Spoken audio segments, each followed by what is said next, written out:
प्रदेश और छत्तीसगढ़। भारत माता की, छत्तीसगढ़ की जनता की, नगपुरा में आए बहनों भाइयों की और मेरे भांजियों और भांजियों की। केवल मध्य प्रदेश का मामला थोड़ी हूं। अभी संचालक महोदय कहे थे मुख्य अतिथि, मैं मुख्य अतिथि नहीं हूं, क्योंकि अतिथि ठीक है बेटी, खुश रहो भांजी, मैं अतिथि नहीं हूं, क्योंकि अतिथि वो होता है जिसके आने की तिथि याद नहीं होती, बिना बुलाए कभी भी टपक जाए। और मेरी तारीख के मुख्यमंत्री जी आपने, विजय जी ने तय करवाई है। और दूसरी बात, छत्तीसगढ़ में मामा मेहमान कैसे हो सकता है? मैं तो आपके परिवार का सदस्य हूं। मंच पर विराजमान हमारे यशस्वी मुख्यमंत्री, सहज सरल सजग और सचमुच में अद्भुत है वो, नाम भी है विष्णुदेव। जनता कह रही विष्णुदेव आवाज, तो विष्णु आवाज देने आ गए। हमारे भाई आप सबको नमस्कार करता। छत्तीसगढ़ कभी भुलाए नहीं भूलता। मैं अभी कह रहा था मुख्यमंत्री जी से कि अगर हम नागपुर आए तो लगता है दूसरे प्रदेश में आ गए, लेकिन दुर्ग, नगपुरा और रायपुर आए तो ऐसा लगता है कि अपने ही प्रदेश में आ गए। दोनों भाइयों मध्य प्रदेश और छत्तीसगढ़, तुमसे मिलने को जी करता है। अपना छत्तीसगढ़ भुलाए नहीं, यहाँ की स्मृतियां, यहाँ की यादें। मैं छत्तीसगढ़ के हर जिले में गया हूं, और हर जिले में नहीं, हर मंडल में घूम घूम के युवा मोर्चे का काम खड़ा करने का सौभाग्य मुझे प्राप्त हुआ है। और जो छत्तीसगढ़ के बहनों भाई, मैं यही प्रार्थना करता हूं भगवान से कि आप सब सुखी हो, आप सब निरोग हो, आपका मंगल हो, आपका कल्याण हो, सुख समृद्धि और रिद्धि सिद्धि आपकी जिंदगी में आए। भगवान करे आपके पांव में कभी कांटा भी न करता। और प्रधानमंत्री नरेंद्र मोदी जी के नेतृत्व वो काम लगातार हो रहा है। पहले डॉक्टर रमन सिंह जी ने यह अद्भुत और ऐतिहासिक विकास किया। डॉक्टर रमन सिंह जी ने जो छत्तीसगढ़ के लिए काम किया है, वो इतिहास में स्वर्ण अक्षरों से दर्ज किया जाएगा। ताली बजा के डॉक्टर साहब का स्वागत कीजिए। बीच में 5 साल आ गए, कैसे 5 साल कि जिन्होंने विकास को रोक लिया, जैसे कालवेन में कोशिश की थी हनुमान जी को रोकने की। अब पता नहीं कैसी सरकार और कैसे मुख्यमंत्री थे, मुझे तकलीफ होती है। हम भारतीय जनता पार्टी के कार्यकर्ता कहेंगे, पंडित दीनदयाल उपाध्याय हमारे आदर्श है, जो कहते थे कि मानव जीवन का अंतिम लक्ष्य भगवान को प्राप्त करना। लेकिन मैं नहीं जानता कि मंदिर में जाकर भगवान की आरती उतारोगे तो भगवान प्रसन्न होकर दर्शन देंगे कि नहीं देंगे। तीज त्योहार पर व्रत और उपवास रखोगे तो भगवान प्रसन्न होंगे कि नहीं होंगे हम नहीं जानते। लेकिन मैं अच्छी तरह जानता हूं, यदि दीनों की सेवा कर ली, दुखियों की सेवा कर ली, अरे अगर गरीबों की आंखों के आंसू पहुंच दिए तो गरीबों की आंखों में तुम्हें साक्षात भगवान के दर्शन होंगे, साक्षात नारायण दिखाई देंगे। ये दरिद्र ही हमारे लिए नारायण।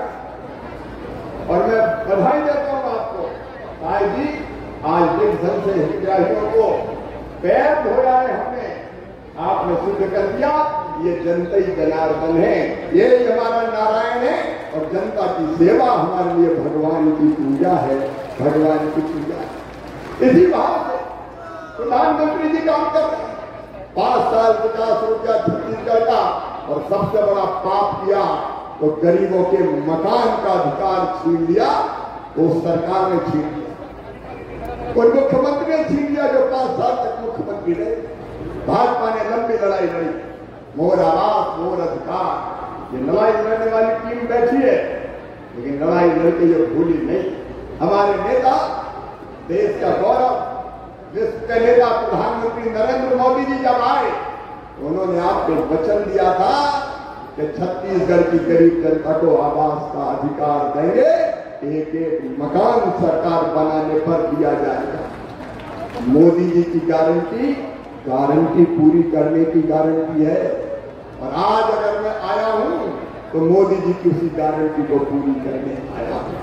आदरणीय विष्णुदेव जी आपने भी बताया, भाई विजय जी भी बता रहे, भाई विजय जी भी बता चुके हैं। सरकार बनते ही विष्णुदेव जी आपको पूरी टीम को बधाई देता हूं। कैबिनेट की पहली बैठक में आपने प्रस्ताव किया कि 18 लाख से ज्यादा जो मकान शेष रह गए बना के दिए जाएंगे। अरे मकान के बिना काम नहीं चलता। बड़ी बिल्डिंग ना हो, भव्य बंगला ना हो, लेकिन गरीब के बेटा बेटियों को भी छोटा सा घर तो चाहिए। या सर्दी बरसात गर्मी अपने बाल बच्चों के साथ वो गुजार सके, बेटा बेटियों के साथ गुजार सके। इस सपना मकान का अगर छीना था तो कांग्रेस की सरकार ने छीना था, लेकिन नरेंद्र मोदी जी ने कहा गरीबी हमारा भगवान है और ये हिंदुस्तान के 80 करोड़ गरीबों को फ्री में राशन देने का चमत्कार किया। तो नरेंद्र मोदी जी ने और फिर हमने तय किया हर गरीब को पक्का घर पक्का मकान। हमारे पक्के मकान उठा गए थे कांग्रेस की सरकार वाले, लेकिन आज उन पक्के मकानों का वचन पूरा करने आज का कार्यक्रम आयोजित किया गया है। 8,61,931 आवास आपको ये निवेदन करने आया हूं कि 3,03,384 घर और इसी साल आपको देने आया हूं। और केवल घोषणा करने नहीं आया, चिट्ठी लेके आया हूं स्वीकृति की, जो आदरणीय मुख्यमंत्री जी और ग्रामीण विकास मंत्री जी आपको मैं सौंप रहा हूं। ये 3,03,384 आवास आपको समर्पित है गरीब जनता के लिए।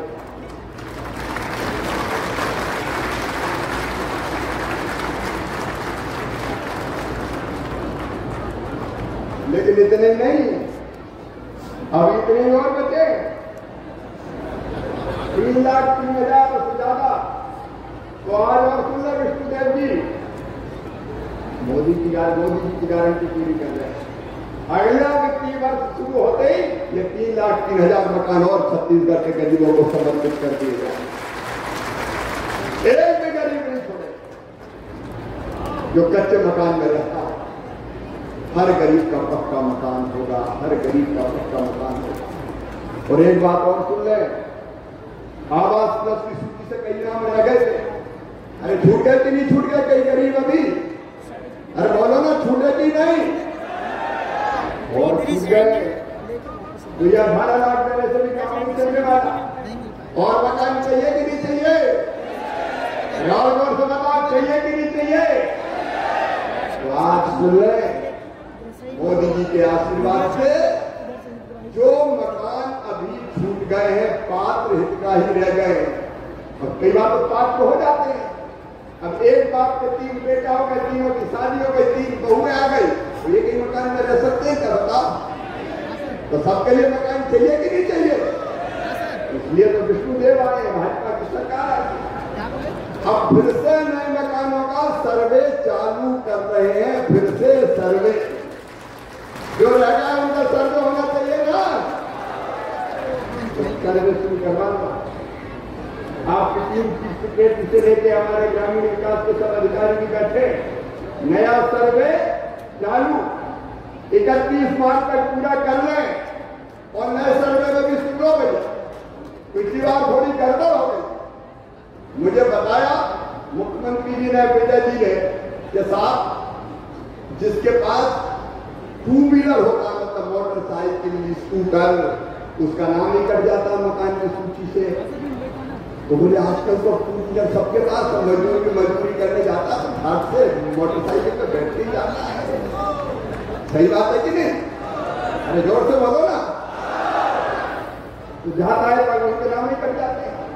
और इसलिए अब हमने फैसला किया है कि जिनके पास स्कूटर मोटरसाइकिल होगी, 2 व्हीलर होगा, उनको भी मकान दिया जाएगा, उनको अपार्ट घोषित नहीं किया जाएगा। नंबर 1 और नंबर 2, एक अभियान मोदी जी ने चलाया, लखपति दीदी अभियान, और दीदियों मैं ही उसका मंत्री हूं। लाड़ी पहना के बाद मोहतारी बंधन आ गई, आपको बहुत बहुत बधाई। लेकिन अब लखपति दीदी भी बनाना है, और लखपति दीदी बनाना तो आमदनी बढ़ाना पड़ेगा, बढ़ाना पड़ेगा कि नहीं? लेकिन आवास की सूची जो बनती है पात्रता की, उसमें तय कर दिया कि जिनकी आमदनी 10,000 से ज्यादा होगी उनको मकान नहीं मिलेगा। तो हम हमारी लखपति दीदी तो रह जाएगी। और जब तय कर दिया कि 10,000 रुपया महीना नहीं, 15,000 रुपया महीना भी आमदनी होगी तो भी उसको मकान दिया जाएगा। ठीक है कि नहीं, बताओ। और तीसरी चीज, और कई किसान आए कि कृषि मंत्री भी तुम ही हो, और हम छोटे छोटे किसान 2.5 एकड़ वाले, 5 एकड़ वाले, हमने क्या पाप किया है? अगर हमारे पास जमीन है तो हमें मकान क्यों नहीं मिलता? तो सुनो रे किसान भाइयों, जिनके पास 2.5 एकड़ तक सिंचित जमीन और 5 एकड़ तक असिंचित जमीन होगी, अब उनको भी मकान दिया जाएगा। बोलो जाना चाहिए कि नहीं? तो अब सर्वे करा लो भाई। देखो सर्वे में कोई छूट नहीं जा रही, हमसे बात को मत कहना। बिल्कुल तैयार है? 11,000 सर्वे और का मकान नहीं मांग रहे, सर्वे तैयार है तो सर्वे तो करेंगे ही। लेकिन कई बार सर्वे गड़बड़ कर जाते हैं, कोई छूट गया, किसी को छोड़ दिया, गांव में कहीं लड़ाई झगड़ा हुआ, पंचायत का तो पता चला उस मोहल्ले के लोग मत। मैं छत्तीसगढ़ की बात नहीं कर रहा, लेकिन कई जगह मेरे पास शिकायत है। तो इस बार एक फैसला और किया है हमने, अधिकारीगण भी इसको ध्यान से सुन रहे। हम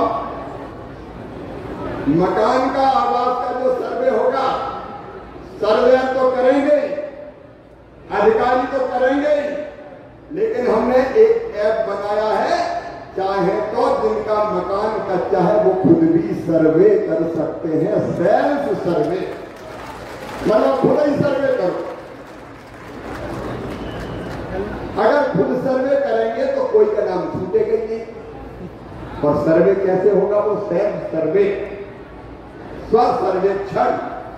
वो सर्वे ऐसा होगा, उसके लिए आपको जरूरत है आधार नंबर की। हर एक के पास आधार नंबर है? जोर से बोलो, है? तो आपके मोबाइल, आपके पास आधार नंबर है तो आप लॉगिन कर सकेंगे और अपने चेहरे की पहचान के लिए, ऑथेंटिकेशन के लिए उसकी मोबाइल से फोटो खींचिए, अपने आप ऐप में डलेगा और फिर ऐप में फॉर्म आएगा। उस फॉर्म में ये कॉलम होंगे कि 15,000 से ज्यादा आमदनी तो नहीं है, पात्रता की सूची की, आप उसको भर दो, सर्वे की सूची में अपने आप नाम जुड़ जाएगा। आपकी टीम एक बार फिजिकली परीक्षण कर लेगी कि इसमें कोई ने झूठ तो नहीं लिखा, और वो परीक्षण करके उन नामों को स्वीकार कर लिया जाएगा। समझ गए कि नहीं मेरी बात? अरे समझ गए कि और समझाऊं? आधार नंबर लीजिए, लॉगिन कीजिए, अपना फोटो खींचिए, ऐप में मोबाइल से डाल दीजिए, आपका नाम सर्वे की सूची में आ जाएगा। इसका फायदा यह होगा कि कोई किसी को छोड़ ही नहीं पाएगा, क्योंकि खुद ही सर्वे करने वाले कैसे झूठे। हाँ, कोई ने झूठ भरा होगा तो आप उसकी जांच करा लेंगे। बोलो ठीक है कि नहीं? अरे जोर से बताओ ना, ठीक है कि नहीं? अब उसमें कोई की जरूरत ही नहीं, खुद ही कर दो भैया सर। और ये प्रधानमंत्री जी के नेतृत्व में ऐसी चीजें करने की कोशिश कर रहे हैं जिसमें बेईमानी ना हो और जनता को पूरा हक और अधिकार मिले। और अभी जैसा विजय जी कह रहे हैं, सर्वे तैयार है, सर्वे करवाइए, हम भी मकान देने को तैयार हैं। सबके मकान बने, कोई गरीब नहीं छूटे। मेरे छत्तीसगढ़ के बहनों और भाइयों, केवल मकान नहीं, सड़कों के मामले में भी इस सरकार ने, मोदी जी की, कोई कसर नहीं छोड़ी। पूरे हिंदुस्तान की सड़कें एक तरफ, छत्तीसगढ़ की एक तरफ 2449 किलोमीटर से ज्यादा सड़कें दी है छत्तीसगढ़ को। और ये दिया पीएम सड़क योजना के अंतर्गत। पीएम जनमन की अलग है, कोई गांव पक्की सड़क से जुड़े बिना नहीं रहेगा। मनरेगा के अंतर्गत भी इसी साल 3254 करोड़ रुपया दिए हैं ताकि गरीबों को रोजगार मिलता रहे और छत्तीसगढ़ में निर्माण और विकास के बड़े बड़े काम होते रहे। एक और संकल्प प्रधानमंत्री जी के दिल में है। माननीय विष्णुदेव साहु जी, मैं आपसे निवेदन करना चाहता हूं, आइए हम मिलकर ग्रामीण विकास विभाग, कृषि विभाग, पार्टी विभाग, हम मिलकर एक संकल्प करें कि छत्तीसगढ़ के गांव को गरीबी मुक्त गांव बनाएंगे। मतलब कोई गरीब नहीं रहेगा, पॉवर्टी फ्री विलेज। क्या संभव नहीं है? ये किया जा सकता है और हम करके रहेंगे। क्यों गरीबी का हिसाब? मेरी बहनें सेल्फ हेल्प ग्रुप के माध्यम से काम करती हैं, मैं आपको बधाई देता हूं। सेल्फ हेल्प ग्रुप अच्छा काम कर रहे हैं और ताकत से काम करने की जरूरत है। क्यों बहनों की आपको प्यास रहने चाहिए? क्यों बहने हाथ बसा?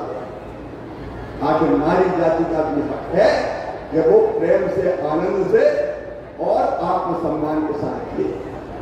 और इसलिए तो मेहतारी बंधन योजना। अब हम बहनों को लखपति तो बनाएंगे ही, इतने तरह के काम शुरू करेंगे कि बहनों की आमदनी साल में 1 लाख रुपया से ज्यादा हो जाए।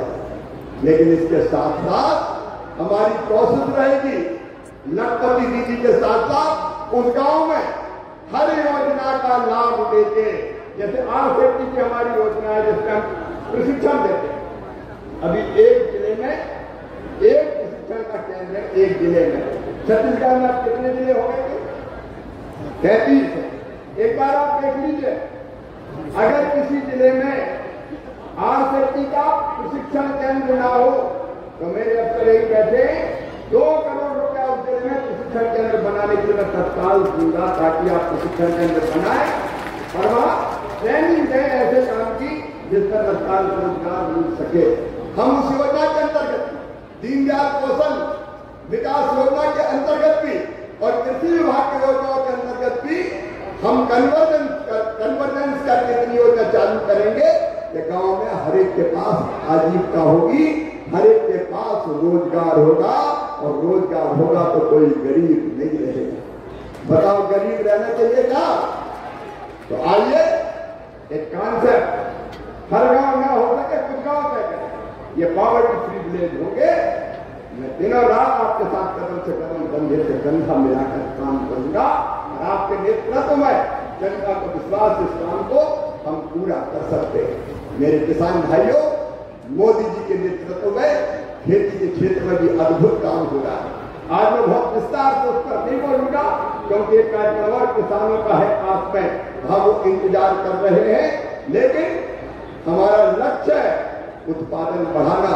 मैं आज फिर बधाई देना चाहता हूं डॉक्टर रमन सिंह जी को, विष्णुदेव जी आपको। अब तो गर्मी की धानियां हो रही है। मैंने इन दिनों में खेतों में भरा हुआ पानी जो धान की रुपाई के लिए तैयार देखा है। हम धान की भी नई नई किस्में लाएंगे और उत्पादन बढ़ाएंगे, उत्पादन की लागत घटाएंगे।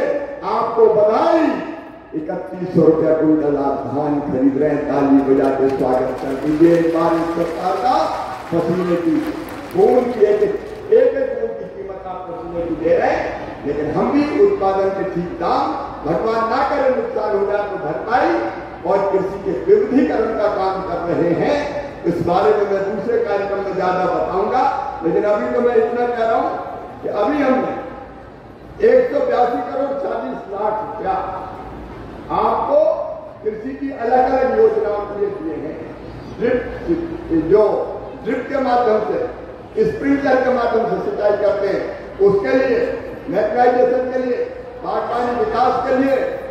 लेकिन आज इन्हीं योजनाओं के अंतर्गत 203 करोड़ रुपया और छत्तीसगढ़ को दिया जाएगा ताकि इन योजनाओं को आगे बढ़ा सके। विष्णु जी आपको खर्चा कीजिए। चिंता मत कीजिए, पैसा मोदी जी के आशीर्वाद से आता जाएगा। खेती के क्षेत्र में भी आगे बढ़िए और ग्रामीण विकास के क्षेत्र में भी आगे बढ़िए। आज और ज्यादा कुछ ना बोलते हुए मैं केवल ये ही निवेदन करना चाहता हूं कि जनता के लिए काम करने वाले मोदी जी, ऐसा अद्भुत प्रधानमंत्री मैंने नहीं देखा जो दिन और रात जनता की सेवा में जुटा रहता है।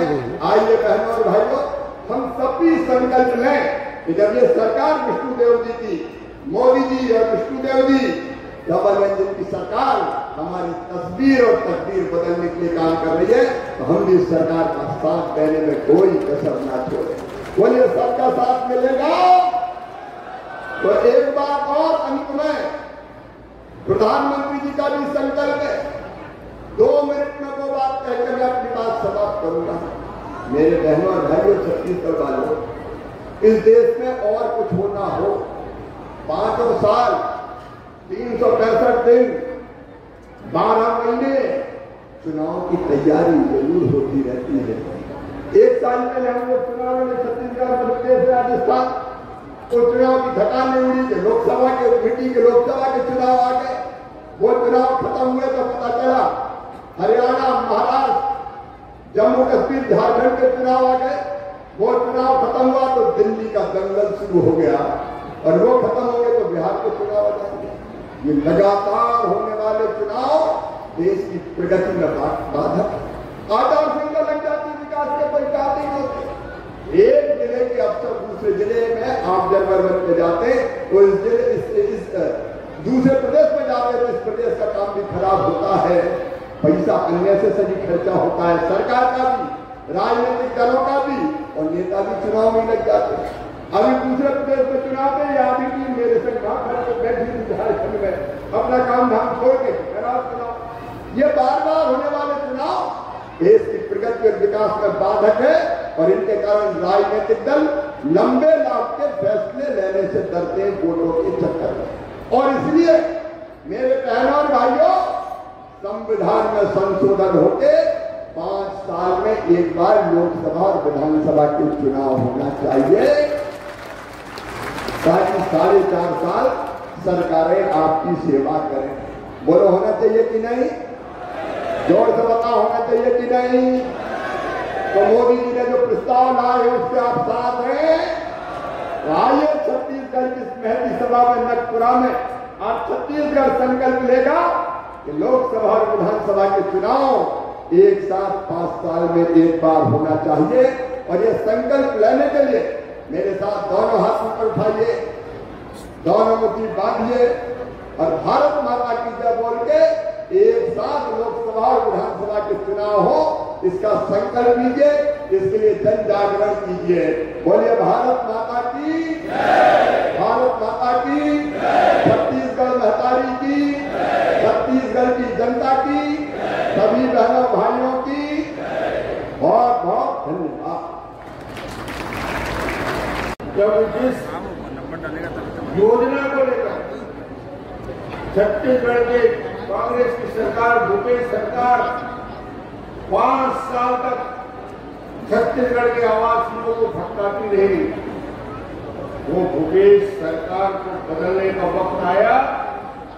आवास 18 लाख देने की घोषणा माननीय प्रधानमंत्री नरेंद्र मोदी जी ने की और उस वादे को पूरा करने वाला कोई मुख्यमंत्री है तो शिवराज सिंह चौहान जी आज हमारे बीच हैं।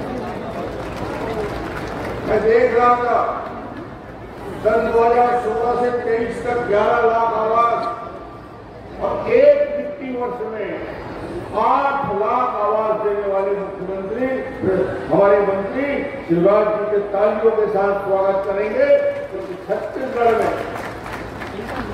छत देने का काम, घर देने का काम, गांव की सड़कों को जोड़ने के लिए प्रिमिटिव पाइप्स के लिए 2447 किलोमीटर सड़क के निर्माण का काम। आज इस मंच में बहुत वरिष्ठ लोग बैठे हैं। माननीय शिवराज जी के साथ विष्णुदेव साय के मुख्यमंत्री, विजय शर्मा जी मुख्यमंत्री, अरुण साव जी, राम विचार जी, दयालदास जी खाद्य मंत्री, प्रदेश अध्यक्ष किरण जी, केदार जी वन मंत्री, विजय बघेल जी, संतोष पांडे जी हमारे विधायक साथी, आज का ये विषय मैं तो सिर्फ और सिर्फ शिवराज जी के आगमन पे जो इतनी बड़ी योजना की शुरुआत छत्तीसगढ़ में ये योजना को आगे बढ़ाने का काम कर रहे हैं। मैं आप सबकी ओर से शिवराज जी को धन्यवाद देने आया हूँ कि आपने छत्तीसगढ़ के लिए विशेष कार्य योजना बना के छत्तीसगढ़ में आवास और सड़क का जाल बिछाने के लिए स्वीकृति दी है। आप सब ताली बजा के एक बार स्वागत करेंगे। बोलिए भारत माता की। बहुत बहुत शुक्रिया आपका माननीय विधानसभा अध्यक्ष महोदय।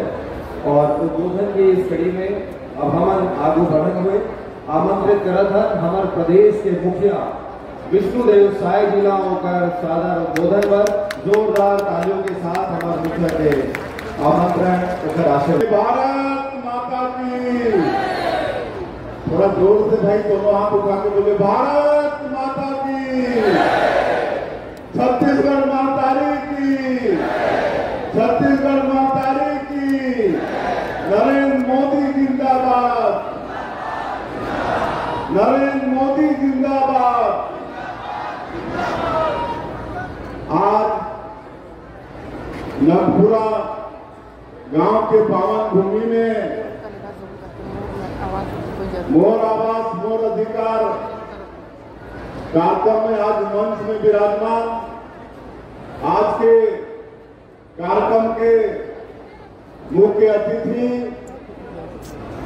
जो मध्य प्रदेश में 17 साल तक मुख्यमंत्री के रूप में काम करी, पूरे देश में मामा के नाम से विख्यात हुई और मध्य प्रदेश में लक्ष्मी लाडली योजना की शुरुआत करने वाला हमारे भारत सरकार के पंचायत ग्रामीण विकास और कृषि मंत्री परम आदरणीय श्री शिवराज सिंह चौहान जी मंच में विराजमान, हमारे छत्तीसगढ़ के 15 साल के रहिया मुख्यमंत्री विकास पुरुष जो छत्तीसगढ़ के चौमुखी विकास 15 साल में करी और यहाँ पे भूख भी भगाई और चावल वाले बाबा के नाम से विख्यात हुई। ऐसे हमारे विधानसभा के अध्यक्ष आदरणीय डॉक्टर रमन सिंह जी, हमारे प्रदेश के यशस्वी डिप्टी सीएम अरुण साहू जी और देकर ऊर्जावान भाषण हम सब सुने। आपन के जिला के प्रभारी मंत्री हमारे प्रदेश के डिप्टी सीएम श्री विजय शर्मा जी, मंत्री श्री केदार कश्यप जी, मंत्री श्री दयादास बघेल जी, हमारे प्रदेश के यशस्वी अध्यक्ष और जगदलपुर के विधायक किरण देव जी, हमारे सांसदगण विधायकगण, हमारे संगठन के सभी पदाधिकारीगण और मंच पे विराजमान सबो हमारे महानुभावगण और यहाँ के कमिश्नर आईजी कलेक्टर एसपी सभी अधिकारीगण और आज के कार्यक्रम में हमारे दुर्ग जिला के सभी सज्जन मातृशक्ति हमारे माता बहनी मन, युवा साथी मन, भाई बहनी मन और मीडिया के साथी भाई मन, सबसे पहले आप मन के मैं हृदय से स्वागत करत हूँ, अभिनंदन करत हूँ। और आज हमारे छत्तीसगढ़ के लिए बहुत ही सौभाग्य की बात है कि आज मोर आवास मोर अधिकार कार्यक्रम में मुख्य अतिथि के रूप में आदरणीय श्री शिवराज सिंह चौहान जी यहाँ पर उपस्थित हैं। मैं पूरे छत्तीसगढ़ की जनता की तरफ से उनके स्वागत करता हूँ, अभिनंदन करता हूँ। और आप सबसे भी आग्रह है कि दोनों हाथ से ताली बजाकर उनके कर्तव्य ध्वनि से स्वागत करो। आज हमारा बहुत बड़ा उपहार देने वाला है। आप सबको मालूम है कि कांग्रेस के 5 साल के सरकार में 18 लाख गरीब मन के हक छीने गई, उनके सर से छत छीने गई और प्रधानमंत्री आवास से वंचित हो गई। और भारतीय जनता पार्टी 2023 के विधानसभा चुनाव के पहले बहुत बड़ा आंदोलन कर रही, मोर आवास मोर अधिकार ऐसा करके, और 1 लाख से भी ज्यादा कार्यकर्ता मन मुख्यमंत्री निवास के घेराव करे रहे। और जब चुनाव प्रचार में हमारे देश के यशस्वी प्रधानमंत्री नरेंद्र मोदी जी वो आई तो वो भी वादा करे रहे कि भारतीय जनता पार्टी की सरकार बनेगी तो जो भी मुख्यमंत्री होगा उसका सबसे पहला काम होगा 18 लाख प्रधानमंत्री आवास की स्वीकृति देना। और आप सबको मालूम है कि हमारी सरकार बनी तो आपके आशीर्वाद से 54 सीट और 40% वोट लेके, और हम 13 दिसंबर 2023 के शपथ लेना दूसरे ही दिन 14 दिसंबर 2023 के पहला कैबिनेट में ही 18 लाख प्रधानमंत्री आवास निर्माण के स्वीकृति देते हैं। और जो राज्यांश थे, जो राज्यांश जमा करना पड़ता है व्यवस्था भी छत्तीसगढ़ के सरकार कर दी। और जब हमारे प्रदेश के पंचायत और ग्रामीण विकास मंत्री, गृह मंत्री और डिप्टी सीएम आदरणीय विजय शर्मा जी के साथ में दिल्ली जाके हमारे आदरणीय शिवराज सिंह चौहान जी के समक्ष में बात के रखे। आज बड़ा बताते हुए बड़ा खुशी होते जो पहले से तैयार है पूरा अधिकारी बंदा बैठा के, और जैसे ही हम काम करें प्रधानमंत्री आवास के उनकी स्वीकृति होगी, और एक बार में ही 8,47,000 प्रधानमंत्री आवास के जगैया शिवराज सिंह चौहान जी यहाँ पर उपस्थित हैं। मैं एक बार और चाहूंगी आप मन कर्तव्य ध्वनि से उनके स्वागत करो। और आज फिर से देने वाला है प्रधानमंत्री आवास, और मैं धन्यवाद देना चाहूँ कि हमारे छत्तीसगढ़ में जो नक्सली क्षेत्र है और वहां पर भी हम मांग करें कि वहां के लिए अलग से प्रधानमंत्री आवास की व्यवस्था होनी चाहिए। और आप मला बताते हुए गौरव होते कि 15,000 की स्वीकृति हमारे जो नियत निर्माण क्षेत्र है वो कर लिए अलग से दे, एक लिए भी आप ताली बजा के उनके धन्यवाद करो। और क्योंकि विलंब होगी से आज दिल्ली में अभी धूप कोहरा हो जाते, इसलिए समय पर विमान वहां उड़ नहीं पाए, इसलिए आए में थोड़ा देरी हुई से।